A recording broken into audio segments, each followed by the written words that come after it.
Vincent Rigassi, vous êtes architecte, mais vous participez au réseau national Éco-Bâtir et vous participez à l'animation aussi d'un groupe qui, en Rhône-Alpes, va chercher à améliorer les systèmes constructifs non industriels, comme la paille, le pisé ou la pierre sèche. Expliquer quels sont les enjeux au niveau environnemental, mais aussi au niveau architectural, au niveau de la valorisation des ressources locales. D'accord. Ouais, c'est des techniques qui sont intéressantes parce qu'elles sont à la fois dans le patrimoine, c'est les techniques qu'on a toujours utilisées dans la région pour construire, c'est des techniques où on redécouvre aussi l'intérêt environnemental, c'est en circuit court, c'est des matériaux locaux, c'est des techniques qui vont valoriser le savoir-faire, qui vont créer des métiers et des ouvriers qualifiés.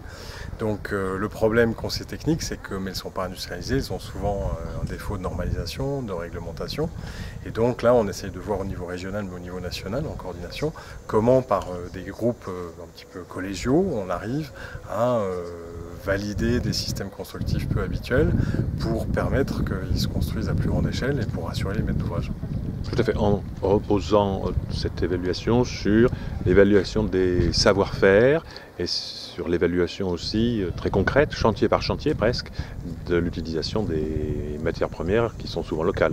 Voilà, c'est ça. Ce sera fait projet par projet, en prenant en compte le projet dès la conception, pour voir si dans les choix de conception ils sont pertinents.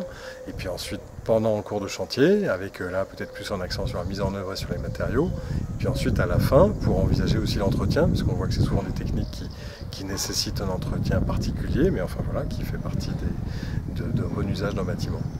Alors les systèmes constructifs non industriels, quels sont-ils? J'en ai énuméré 3, y en a-t-il d'autres? On les a définis en fait sur 2 critères. Il y en a un qui est ceux pour lesquels le savoir-faire est vraiment important, puisqu'on a souvent des matières premières qui sont variées, puisqu'elles ne sont pas prêtes à l'emploi. Et donc en fait c'est par le métier qu'on arrive à transformer ces matières un petit peu brutes en bâtiments finis. Voilà. Donc on va trouver la pierre sèche, on va trouver dans la terre, il y a le pisé, mais il y a d'autres techniques en terre.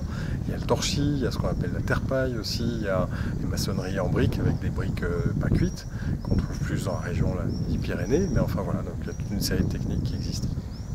Très bien, je vous remercie. Merci à vous.